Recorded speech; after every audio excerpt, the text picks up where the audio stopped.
తామందరికీ నమస్కారాలండి. నేనుగా పరిశీలించిన దానిని బట్టి ఈ లోకాన సమస్త జీవజాతులలోకెల్లా మన మానవ జాతే సిగ్గుపడవలసిన విషయం మానవులందరిలోనూ ఆవరించి ఉంది. అదేమంటే డిగ్రీలు, పీజీలు మరొకటి చదువుకున్న వారందరూ కూడాను ఇక విచిత్రంగా తన సంతకమే తనకు రాని వాడిని గురువులుగా ఎంచుకుంటున్నారు.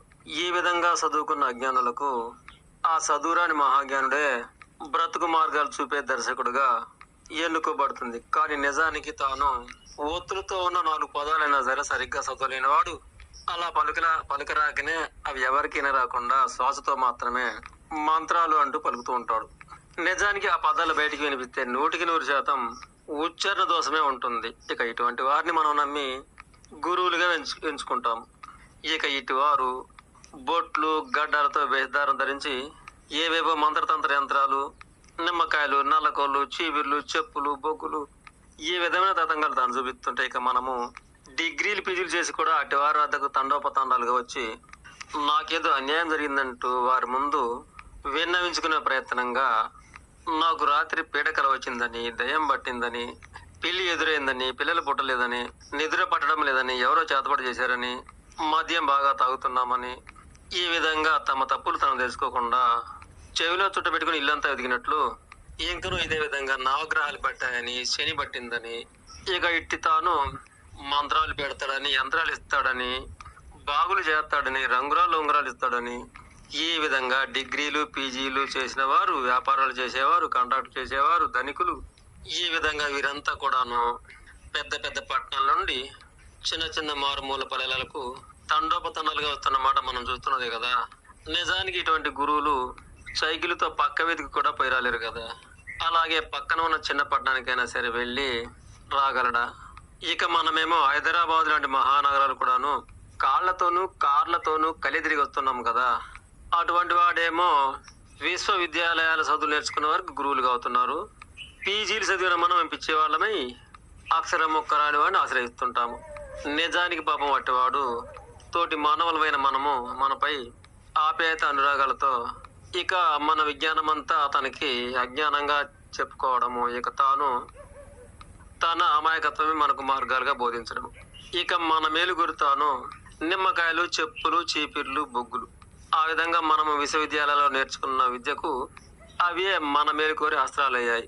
ఆ విధంగా పాపం మనము తనను ఆశ్రయించి వచ్చాము కనుక తనకు తోచిన విధంగా తన త్యాగమంతా పెట్టి మనము చల్లగా జీవించాలని ఆ విధంగా తాను 100% మనం మంచిగా మారాలనే ప్రయత్నం చేస్తుంటాడు. ఆ విధంగా అక్షరం ముక్కరాని వాడు విద్యావంతులైన మనకు బ్రతుకు మార్గాలు బోధిస్తున్నాడు కదా. నిజానికి వారిలో చదువు లేకపోయినా సరే మన దేశం యొక్క సంస్కృతి పుష్కలంగా ఉంది కనుకనే మన బ్రతుకులు సవ్యంగా సాగుటకై ప్రయత్నిస్తుంటారు. నిజానికి మన చదువులన్నీ కూడాను బ్రతుకు బాటలన్నీ మూసేస్తూ ఇదిగో ఈ విధమైన స్థితికి తీసుకొచ్చాయి. అందుకే మన పెద్దలు చదివేస్తే ఉన్నమతి పోతుందన్నారు కదా. నిజానికి యూనివర్సిటీలో చదువుకున్న మనము అవి మన బ్రతుకు బాటలకే గంతలైపోయాయి. కనుకనే కదా ఎన్నో విధాలుగా అధోగతి పాలవుతూ పాపం ఇటువంటి అమాయక మహాజ్ఞానులను మనం సంప్రదిస్తుంటాము. మనము అందులోని భాగంగానే ఇక మనకు ఈ జన్మనిచ్చిన వారి విలువ కూడా తెలుసుకోలేకపోతున్నాం. వారిచ్చిన ఈ జన్మను, వారు మిగిలిచిన ఆస్తులను తీసుకొని కాళ్ళుపై వృద్ధులుగా మారిన వాళ్ళని విడిచి మనము పట్టణాలకు పరుగులు తీస్తున్నాము. ఇక అక్కడ మనము మతాలకు విరాళాలు ఇస్తుంటాము. ఇదన్నమాట మనము చదువు ద్వారా పొందే సంస్కారాలు. నిజము చెప్పాలి అంటే అటువంటి ఉత్తములే అటువంటి వారి వలననే మనం ఆవరించున్న అజ్ఞానమును తొలగొట్టుకుంటున్నాము. దీనిని బట్టి పెద్ద పెద్ద చదువులు మనకు ఎన్ని తెలుసుకున్నా బ్రతుకు సత్యాలను తెలుసుకునే విధంగా మారిపోతున్నాము. విచిత్రంగా విశ్వవిద్యాలయాల్లో చదివిన వారి బ్రతుకులు ప్రాథమిక బళ్ళకు కూడా పోని వారే వీరి బ్రతుకులను శాసిస్తున్నారు అంటే ఇంతకన్నా సాక్ష్యాలు వేరే ఉన్నాయా?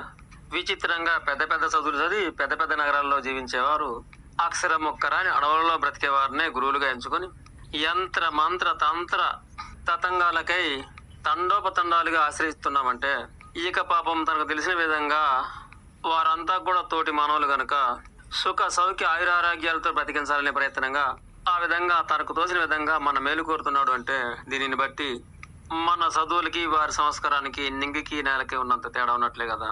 దీనిని బట్టి మనము మన విద్యా ప్రణాళికలో చాలా మార్పులు చేర్పులు చేయాలి. ఎందుకు అంటే చదివేరిగామే తప్ప బ్రతుకుగానే మెరగలేదు కదా. నిజానికి మన చదువులతో మానవాళికి సుఖ సౌఖ్య ఆయురారోగ్యాలతో బ్రతికే విభాగం అనేది లేకపోవచ్చేమో. ఇక మూఢనమ్మకాలు మత చేదస్తాలు మాత్రం కడు జాగ్రత్తగా బోధిస్తుండవచ్చు. దీనిని బట్టి మనము మన దేశ ప్రజలు ఎంత చదివినా ఏం చదివినా చదువే రాని వారిని గురువుగా ఎంచుకుంటున్నామంటే విచిత్రంగా తోస్తుంది కదా. అందుకేనేమో చదువే రాని సమస్త జీవజాతి కూడాను హాయిగా బ్రతక నేర్చుకుంటున్నాయంటే మనలాగా వాటికి ఏ చిక్కులు చికాకులు రావడం లేదు కదా. ఇక అందులోని భాగంగానే చదువు తేర్చుకొని మానవుడు కూడాను తాను బ్రతుకుతూ ఎదుటి వాడిని కూడా ఎన్నో విధాలుగా బ్రతికిస్తున్నాడు. అందులోని భాగంగానే కదా మనకు ఇళ్ళు, వాకిళ్ళు, వస్త్రాలు, వాహనాలు, అన్నము, ఈ విధంగా మనకు ఎన్నో విధాలుగా బ్రతుకులు చూపేది చదువులేని పల్లెటూర్ల వారే కదా. నిజానికి చదువుకున్న వారే బ్రతకలేని వారిగా చదువే తెలియని వారిని ఎన్నో విధాలుగా ఆశ్రయిస్తున్నారు కదా. నిజానికి అట్టి వారికే మనము అన్ని రకాలుగా రుణపడియే ఉంటాము.